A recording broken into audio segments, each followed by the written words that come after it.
देखो आज हम लोग प्रॉब्लम सेट 3 करने वाले हैं। इसका एक सम मैंने एक्चुअली लिया था कल, लेकिन वो रॉन्ग था। एक्चुअली मैंने रॉन्ग सॉल्व किया है वो। ओके, क्वेश्चन नंबर 2 हम लोग फिर से करने वाले हैं। इसके पीछे थोड़ा सा अलग बेसिक है, सम एकदम छोटा है लेकिन फॉर्मूला में चेंजेस करने हैं हमें।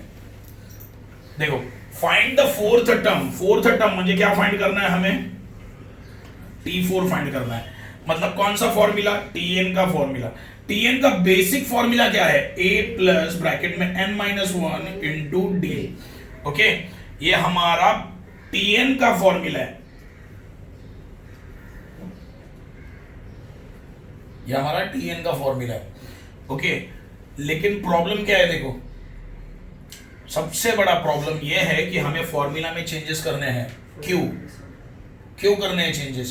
देखो लॉजिकली देखोगे, देखो ये तुम्हारा फर्स्ट टर्म होता है ना। -11 क्या होगा? First term -11। ये आगे वाला टर्म कैसे आएगा? मैं अगर +3 करूं, देखो यहां से मैं स्टार्ट कर रहा हूं राइट में, यहां से आगे सीक्वेंस दिख रहा हूं ना, तो -11 +3 करूंगा तो कितना आएगा? -8। -8 +3 करूंगा तो कितना आएगा? माइनस। मतलब अगर मैं राइट में जा रहा हूं, राइट में, तो +3 करना है। मतलब a प्लस, ये फर्स्ट टर्म +3 ना, प्लस कर रहा हूं, देखो है ना। लेकिन यहां पे बोला क्या है? देखो, fourth term from the end. And से मुझे फोर्थ टर्म फाइंड आउट करना है। देखो मतलब मुझे एंड, ये सीक्वेंस का एंड दिया है। एंड क्या है? ये पूरे सीक्वेंस का एंड क्या है? तो इसके आगे वाला फोर्थ टर्म फाइंड आउट करोगे कि इसके पीछे वाला फोर्थ टर्म? कौन से साइड में? ये साइड में, क्योंकि ये तो एंड हो गया ना, सीक्वेंस का एंड दिया है। सीक्वेंस का एंड क्या दिया है? 49। मतलब ये साइड में मैं फाइंड आउट करूंगा ना सीक्वेंस, फोर्थ वाला टर्म। लॉजिक क्या समझा क्वेश्चन का? क्या बोला समझा मैंने? देखो, अगर मैं -11 से स्टार्ट करता हूं, -11 मतलब a है ना, तो उसमें +3 किया तो क्या आएगा? -8। बाद में वापस +3 किया, मतलब आगे वाले टर्म मिलेंगे। सही है। लेकिन यहां पे क्वेश्चन में क्या बोला? Find the fourth term from the end. And कहां पे? एंड ये है। एंड वाला टर्म क्या है? 49। तो मैं इसके आगे फोर्थ टर्म फाइंड आउट करूंगा, इसकी पीछे करूंगा? ये बताओ, आगे का फोर्थ टर्म फाइंड आउट करूंगा कि पीछे का फोर्थ टर्म? पीछे का, क्योंकि ये तो एंड है। सही है ना। तो अभी देखो, उल्टा करके देखो, तो उल्टा करके देखो क्या आएगा? -8, देखो समझो, -5 ऐसे करके देखते हैं। -5 -3 कितना आएगा? -8। मतलब माइनस करना पड़ रहा है ना, माइनस करना पड़ रहा है ना। देखो मैं अगर ऐसे कैलकुलेट करता हूं, -5 -3 कितना आएगा? -8। -8 -3 बराबर। मतलब मुझे क्या करना पड़ रहा है? अगर मैं ये साइड में जाता हूं तो मुझे माइनस करना पड़ रहा है, वो साइड में जा रहा हूं तो मुझे क्या करना पड़ रहा है? प्लस। लॉजिक क्या है समझा? देखो मुझे कौन सा टर्म फाइंड आउट करना है? Fourth term. कौन से साइड में? ये साइड में। सही है। अगर मैं ये साइड में जा रहा हूं तो मुझे क्या करना पड़ रहा है? माइनस। तो ये फॉर्मूला में चेंजेस करना पड़ेगा। यहां पे a+ नहीं आएगा, यहां पे a- आएगा। क्यों? मैंने वो एक्सप्लेन किया है तुम लोगों को। क्यों? ये मैंने अभी तुम लोगों को एक्सप्लेन किया है। देखो ध्यान दो, वापस एक बार देखते हैं। देखो, find the fourth term from the end. मुझे एंड से फोर्थ टर्म फाइंड आउट करना है। तो पहले तो मेरा दिमाग ये चलना चाहिए कि 49 के आगे वाला फोर्थ टर्म है कि 49 के पीछे वाला फोर्थ टर्म। देखो आगे वाला बोला तो वहां पे प्लस होएगा ना, फिर प्लस करना पड़ेगा। देखो आगे, यहां से आगे जा रहा हूं तो प्लस कर रहा है। देखो -11 + 3 -8, -8 + 3 -5। सही है। अगर मैं इसके आगे जाऊंगा फोर्थ टर्म फाइंड आउट करने तो प्लस करना है। सही है। कैसे? क्योंकि सीक्वेंस ही बता रहे। देखो -11 + 3 कितना आएगा? -। सही है। ओके, दो लॉजिक बताऊंगा, दो। ये पहला वाला तो क्लियरली जरा समझ लो, फिर सेकंड वाला लॉजिक बताऊंगा। देखो ध्यान दो, प्रॉब्लम क्या है कि 49 तो एंड है, सीक्वेंस का क्या हो गया? एंड, तो मैं वो साइड में फाइंड आउट कर सकता हूं क्या फोर्थ टर्म? नहीं, मुझे ये साइड में ही करना पड़ेगा, है ना, ये साइड में ही मुझे फोर्थ टर्म फाइंड आउट करना है। क्लियर है? ओके, तो अगर मैं ये साइड में देखो -5 -3 कितना आएगा? -8, है ना। मुझे क्या करना पड़ रहा है? माइनस करना पड़ रहा है ना। सही है। वापस -8 -3 तो कितना आया? -11। ओके, ये लॉजिक तो क्लियर है। इसीलिए फॉर्मूला में मुझे चेंजेस क्या करने पड़ेंगे? यहाँ पे क्या लिखना पड़ेगा? माइनस लिखना पड़ेगा। ओके, फॉर्मूला बेसिकली क्या है? a प्लस ब्रैकेट में n-1 इंटू डी, ये हमारा बेसिक फॉर्मूला है। इसमें मुझे चेंजेस करने पड़ेंगे। फर्स्ट क्यों, वो बता रहा हूं, वो अभी मैंने फर्स्ट बता दिया कि क्यों। सेकंड चीज, तुम लोग अगर नोटिस करोगे, मुझे देखो लॉजिक, मुझे पीछे जाना है, आगे जाना है क्या? आगे जाना है? नहीं। अभी मुझे तुम लोग बताओ, -5 बड़ा कि -8 बड़ा? -5 बड़ा। नेगेटिव में छोटा नंबर बड़ा होता है। देखो -5 बड़ा, फिर -8 छोटा, फिर -11 छोटा। सही है ना? मतलब 49 बड़ा होगा, इससे पीछे आने वाला नंबर उससे छोटा होगा, उससे पीछे आने वाला, मतलब माइनस करना पड़ेगा ना। लॉजिक क्या बोला, समझा? देखो यहाँ पे -5 बड़ा हो गया, -8 उससे थोड़ा छोटा हो गया, -11 उससे थोड़ा छोटा हो गया। मैं ये डायरेक्शन में जा रहा हूं क्योंकि मुझे यही डायरेक्शन में फोर्थ टर्म ढूंढना है लास्ट से, है ना। एंड टर्म ये है, एंड टर्म, तो इसके पीछे वाले टर्म, इसका पीछे वाला टर्म मुझे ढूंढना है, फोर्थ टर्म, ये साइड में आने वाला फोर्थ टर्म। ओके, तो अभी तुम लोग सोचो कि -5 तो बड़ा है, -8 उससे छोटा, -11 उससे भी छोटा। सही है। तो तुम लोग सोचो 49 बड़ा होगा, इससे पहले वाला आने वाला उससे छोटा होगा, उससे पहले वाला आने वाला छोटा होगा। सही है। मतलब ये डायरेक्शन में क्या होगा? नंबर रिड्यूस हो रहे हैं। नंबर क्या हो रहा है? ये डायरेक्शन में नंबर क्या हो रहे हैं? कम हो रहे हैं। इसलिए यहाँ पे प्लस नहीं लूंगा, यहाँ पे क्या लूंगा? माइनस लूंगा। यहाँ पे क्या लूंगा? मैं माइनस लूंगा। ये चीज याद रखना है तुम्हें। तो फॉर्मूला में ये तो बेसिक फॉर्मूला ये लिखना है, बेसिक फॉर्मूला। ओके, तो पहला ए वाला टर्म क्या है? -11। ओके, डी क्या है? T2 minus T1। क्या लिखोगे? -8 माइनस ऑफ -11 कितना आएगा? -8। ये माइनस माइनस प्लस, तो क्या आएगा? Is equal to 3। तो डी कितना आया? डी इज इक्वल टू 3 आया। डी 3 आया। कैसे? बता दिया। देखो T2 कितना है? -8 लिखा, फिर ये माइनस साइन है, वो माइनस साइन डाल दिया, फिर ब्रैकेट में मैंने लिखा T1 कितना है? T1 है -11। ओके, तो बीच में देखो minus minus continue, minus minus, तो क्या होगा? प्लस। -8 + 11 3। चलो, डी मिल गया। n क्या है? n इज इक्वल टू, कौन सा टर्म फाइंड आउट करना है? फोर्थ टर्म, मतलब n इज इक्वल टू 4। देखो अभी L लिख रहा हूं, L is equal to 49। Last term is equal to, है ना, लास्ट टर्म क्या है मेरा? तो इसके लिए मैंने L लिखा है, Tn नहीं लिख सकता। क्यों? क्योंकि मुझे फोर्थ टर्म फाइंड आउट करना है ना। फॉर्मूला Tn का मैं यूज करूंगा, Tn का फॉर्मूला मैं यूज करूंगा, लेकिन मैं Tn को 49 नहीं ले सकता। क्यों? क्योंकि इसमें n का वैल्यू दिया है ना। Tn का वैल्यू मैं 49 नहीं ले सकता, Tn का वैल्यू मैं 49 नहीं ले सकता। क्यों? क्योंकि n का वैल्यू दिया है। देखो कौन सा टर्म निकालना है? फोर्थ टर्म, तो 4 आ जाएगा यहाँ पे। तो यहाँ पे मैं L लिखा 49।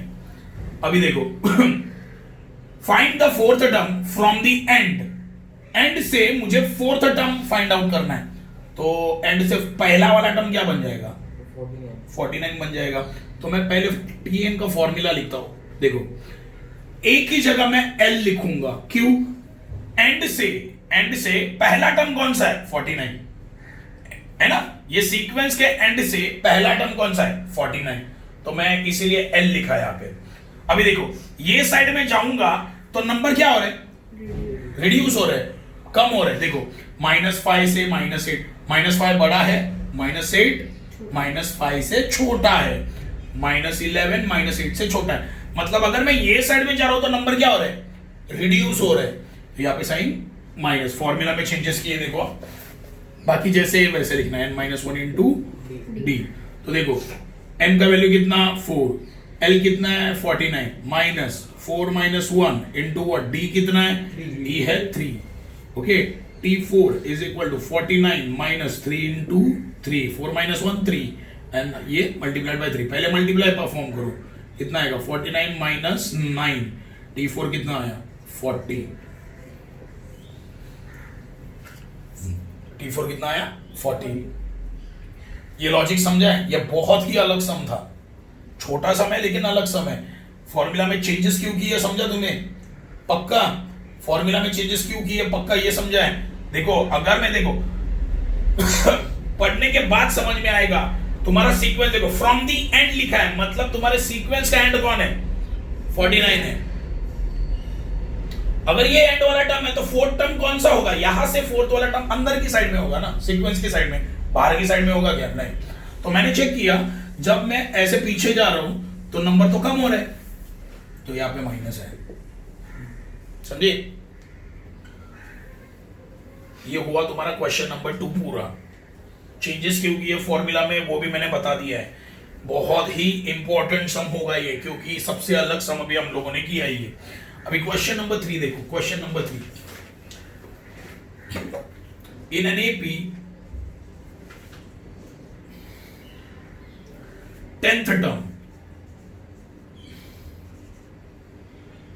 is 46.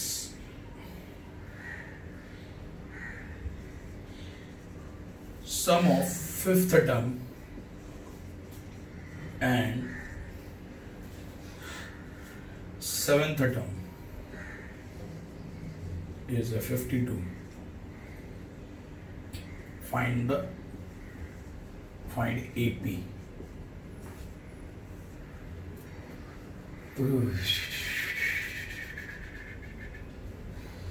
देखो क्वेश्चन तो पहले फाइनल क्या फाइंड आउट करना है। देखो फाइंड द एपी, एपी मतलब क्या? सीक्वेंस फाइंड आउट करना है। AP arithmetic progression, arithmetic progression कौन होता है? सीक्वेंस होता है। तो मुझे पहले क्या फाइंड आउट करना है? सीक्वेंस फाइंड आउट करना है। तो हम लोगों ने ये किया था सेकंड वाले एक्सरसाइज में, ये चैप्टर के सेकंड एक्सरसाइज में किया था। देखो t1 इज इक्वल टू क्या होता है a, फिर t2। सीक्वेंस फाइंड आउट करना है मतलब क्या फाइंड आउट करना है?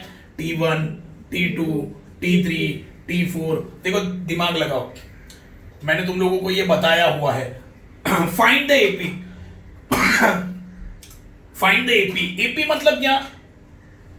सीक्वेंस, सही है। एपी मतलब अरिथमेटिक प्रोग्रेशन, और अरिथमेटिक प्रोग्रेशन क्या होता है? सीक्वेंस होता है। मतलब मुझे क्या फाइंड आउट करना है? सीक्वेंस फाइंड आउट करना है। ओके तो सीक्वेंस में पहला टर्म क्या होता है? t1, दूसरा, तीसरा, चौथा t4। मतलब मुझे एक्चुअली क्या फाइंड आउट करना है? t1 t2 t3 तलक मैं कर दूंगा। यहाँ पे बोला नहीं है कितना डिजिट तलक करूं, मैं 3 डिजिट तलक करूंगा। मतलब मुझे फाइंड आउट क्या करना है? t1 t2 t3, सही है। सीक्वेंस में पहले टर्म को क्या बोलते हैं? t1, दूसरे को t2, तीसरे को, तो मुझे ये फाइंड आउट करना है। तो मुझे याद आ गया t1 इज इक्वल टू क्या होता है? a, t2 कैसे आएगा? t1 प्लस d, सही है ना? याद आया कुछ? ये मैंने सिखाया है, चेक कर लो। सीक्वेंस में पहला टर्म क्या होता है? t1 is equal to a। दूसरा कैसे निकालूंगा? t1 प्लस, तीसरा कैसे निकालूंगा? t2 प्लस, ऐसे निकालते जाऊंगा, समझे? मतलब मुझे किसका वैल्यू चाहिए? a और अगर मेरे पास a और d का वैल्यू आ गया तो मैं t1 t2 t3 निकाल सकता हूं, क्योंकि t1 इज इक्वल टू क्या है? अगर मेरे को a मिल गया तो क्या मिल जाएगा? t1 मिल जाएगा। अगर t1 मिल गया तो t2 मिल जाएगा। कैसे? t1 प्लस d, तो t1 का वैल्यू तो यहां पे मिल जाएगा, फिर प्लस d करना है तो d का भी वैल्यू मुझे चाहिए। लॉजिकली देखोगे मुझे किसका वैल्यू चाहिए? a and d। अगर मेरे पास a और d आ गया तो मुझे पूरा सीक्वेंस मिल जाएगा। कैसे समझा? देखो वापस एक बार देखते हैं। क्वेश्चन क्या बोला है? Find AP. एपी मतलब क्या? Arithmetic progression. अरिथमेटिक प्रोग्रेशन कौन होता है? सीक्वेंस होता है। मतलब मुझे क्या फाइंड आउट करना है? सीक्वेंस फाइंड आउट करना है। ओके सीक्वेंस में पहले वाले टर्म को क्या बोलते हैं? बाद में t2, बाद में t3। Okay t1 t2 t3 t4 t5 है ना? तो मतलब मुझे फाइंड आउट क्या करना है? t1 t2 t3 t4 ये फाइंड आउट करना है, समझे? तो T1 कैसे आता है? T1 is equal to A. T2 कैसे आता है? T1 प्लस, अभी लॉजिकली देखो, अगर मुझे ए का वैल्यू मालूम है तो T1 मिल जाएगा। T2 कैसे मिलेगा? चलो T1 का वैल्यू T1 का वैल्यू तो यहां पे मिल जाएगा और D का वैल्यू निकालना है। A और D का वैल्यू अगर मैं निकाल दूंगा तो मुझे सारे टर्म मिल जाएंगे। ओके चलो, मतलब मेरा टारगेट क्या है? मुझे क्या फाइंड आउट करना है? Value of A and D। अगर मुझे ये दोनों मिल गए तो मेरा सीक्वेंस आ जाएगा। अभी ये इसको फाइंड आउट करना है। कैसे फाइंड आउट करना है? यहां पे दिया है। ओके देखो, in an AP 10th term is 46। देखो लॉजिकली अभी जो भी दिया है ना वो लिखते हैं 10th टर्म। 10th टर्म मतलब मैं कैसे लिखूंगा? T10 10th term is equal to कितना? 46। सही है, 10th term is equal to क्या? 46। आगे क्या दिया है देखते हैं। Sum of 5th term and 7th term is 52। 5th term मतलब T5 है ना, 5th term and 7th term, इनका क्या करना है? सम मतलब प्लस, मतलब T7। देखो sum of 5th term and 7th term कितना आ रहा है? 52। समझ ले? ये समझा है क्या? देखो यहां पे लिखा है 5th टर्म मतलब T5, 7th टर्म मतलब T7। इनका क्या करना है? मुझे सम करना है, तो मैंने प्लस डाल दिया, इज इक्वल टू कितना आ रहा है? 52। ये मुझे दिया है फाइंड AP, अरिथमेटिक प्रोग्रेशन मुझे फाइंड आउट करना है। तो देखो अभी लॉजिक देखते, देखो T10 मतलब कौन सा फॉर्मूला? Tn का फॉर्मूला, सही है, मतलब मुझे 10 डालना पड़ेगा। फॉर्मूला में क्या डालना पड़ेगा? पहला। बाद में यहाँ पे क्या है? T5 मतलब फॉर्मूला में क्या डालना पड़ेगा? Tn के फॉर्मूला में मुझे n इज इक्वल टू क्या डालना पड़ेगा? फिर Tn क्या डालना पड़ेगा? n is equal to 7। मतलब Tn का फॉर्मूला कितनी बार यूज करना है? 3 बार। कितनी बार यूज करना है? हाँ बस ये क्लियर हो गया। देखो Tn का फॉर्मूला एक बार मैंने यूज किया, n इज इक्वल टू क्या डालना है? 10। वापस Tn का फॉर्मूला मैं यूज करूंगा, n इज इक्वल टू क्या डालना है? वापस Tn का फॉर्मूला मैं यूज करूंगा, n इज इक्वल टू क्या डालूंगा? 7। समझे? उससे मुझे दो इक्वेशन मिलेंगे। देखो ये पहला वाला इक्वेशन मिलेगा और ये दूसरा वाला इक्वेशन मिलेगा। दोनों को मैं क्या करूंगा? सॉल्व करूंगा। सॉल्व करने के बाद मुझे A एंड D मिल जाएगा। कैसे देखते हैं? चलो पहले Tn का फॉर्मूला लिखता हूं। Tn is equal to A plus n minus 1 into what D। Okay, put n is equal to what? 10 डाला मैंने पहले, तो क्या आएगा? T10 is equal to A plus 10 minus 1 into what? D। Okay, T10 कितना है? 46, तो मैंने लिखा 46 is equal to A plus 9D। Okay, ये हो गया इक्वेशन नंबर 1 तुम्हारा। देखो इक्वेशन 1 आ गया, सही है, ये आ गया तुम्हारा इक्वेशन 1। वापस एक बार Tn का फॉर्मूला लिखता हूं। Tn is equal to A plus n minus 1 into what? D। Okay, put n is equal to क्या? 5। n इज इक्वल टू मैं क्या पुट करूंगा? 5। तो T5 is equal to A plus 5 minus 1 into what? D। तो T5 का value कुछ दिया है क्या? नहीं दिया है, तो वैसे ही रखता हूं। T5 is equal to A plus क्या आएगा? 4D। T5 मिल गया। T5 का वैल्यू क्या आया? A plus. अभी मैं क्या किसका वैल्यू फाइंड आउट करूंगा? किसका वैल्यू? T7। वापस एक बार Tn का फॉर्मूला लिखता हूं। A plus n minus 1 into what? D। Put n is equal to what? 7। सही है, n is equal to what? 7। तो क्या करूंगा? T7 is equal to A plus 7 minus 1 into what? D। तो T7 is equal to A plus 6D। सही है, देखो T7 भी आ गया, T5 T7 आ गया। अभी देखो बाय गिवन कंडीशन, कंडीशन क्या दिया था? T5 plus T7 is equal to कितना? 52 दिया था ना, तो T5 कितना आया? A plus 4D। सही है, प्लस T7 कितना आया? A प्लस तो यहाँ पे क्या आएगा 50, सही है। देखो वैल्यू डाल दिया, T5 का वैल्यू क्या, a प्लस 4d लिखा, T7 का वैल्यू क्या, a प्लस 6d लिखा, a plus a 2a, 4 plus 6 10d is equal to क्या 52। देखो ये दोनों में कॉमन क्या निकलेगा, a एंड d निकलेगा क्या कॉमन, नहीं, दोनों में से निकलेगा कॉमन। देखो 2 को 2 डिवाइड कर देगा और 10 को भी डिवाइड कर देगा, मतलब 2 एंड 10 ये दोनों को डिवाइड करने वाला सेम नंबर कौन सा है, 2। तो 2 कॉमन निकला, देखो 2 को 2 डिवाइड कर सकता है, 10 को भी 2 डिवाइड कर सकता है, तो कॉमन क्या निकला 2। तो अंदर क्या बचेगा, देखो 2 से 2 को डिवाइड करो, क्या आएगा यहाँ पे 1 नहीं लिखा तो भी चलेगा, 1 इंटू ए, सही है। ये प्लस है लिखा प्लस, 2 से डिवाइड करो 10 को, कितना है 2 1 सा 2 5 सा, तो यहाँ पे क्या आया 5d, यहाँ पे क्या बचा 52। आगे क्या आएगा, 2 यहाँ पे मल्टीप्लाइड है, वो साइड गया तो डिवाइड, तो क्या आएगा a plus 5d is equal to 52 divide by 2, 2 2 सा 4, कितना बार 2 6 सा, तो a plus 5d is equal to कितना 26। इक्वेशन नंबर 2 आ गया। क्या किया समझा, देखो पहले देखो सिंपल लॉजिक है, 3 बार तुम्हारे सब में क्या क्या था, T10 था, T5 था, T7 था, सिंपल है, 3 बार Tn का फॉर्मूला यूज किया, या पहली बार Tn का फॉर्मूला यूज किया, फिर दूसरी बार Tn का फॉर्मूला यूज किया, फिर तीसरी बार फॉर्मूला यूज किया। फिर कंडीशन क्या दिया था, T5 प्लस T7 कितना है, बस ये सॉल्व कर दिया, आ गया। तो इक्वेशन 1 ये, इक्वेशन 2 ये। अब ये दोनों इक्वेशन को सॉल्व करते हैं।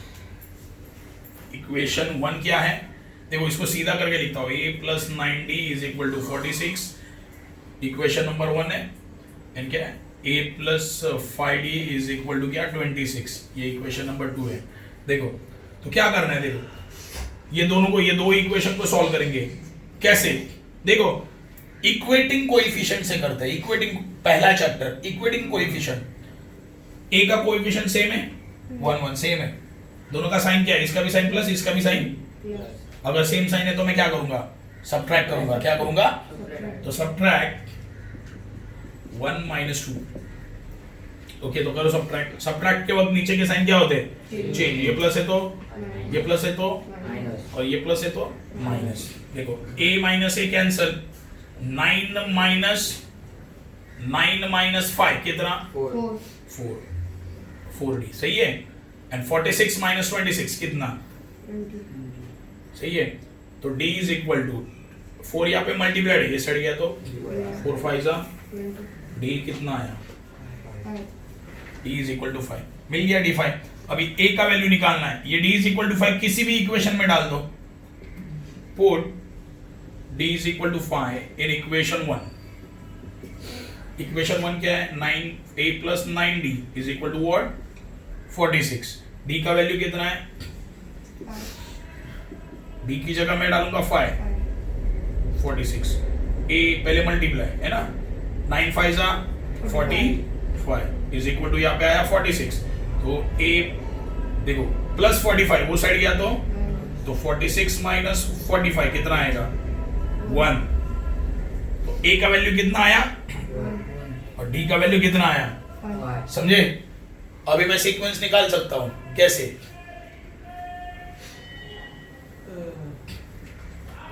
देखो T1 is equal to a, यहाँ पे लिखूंगा we know that T1 is equal to a, तो T1 is equal to a का वैल्यू कितना 1।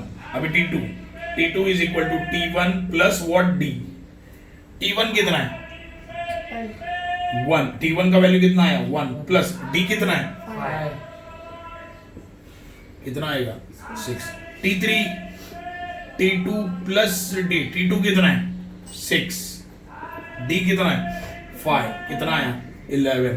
Therefore required AP पहला क्या है 1, 6, 11 डॉट डॉट डॉट, आ गया सीक्वेंस, ओके, ये आ गया सीक्वेंस।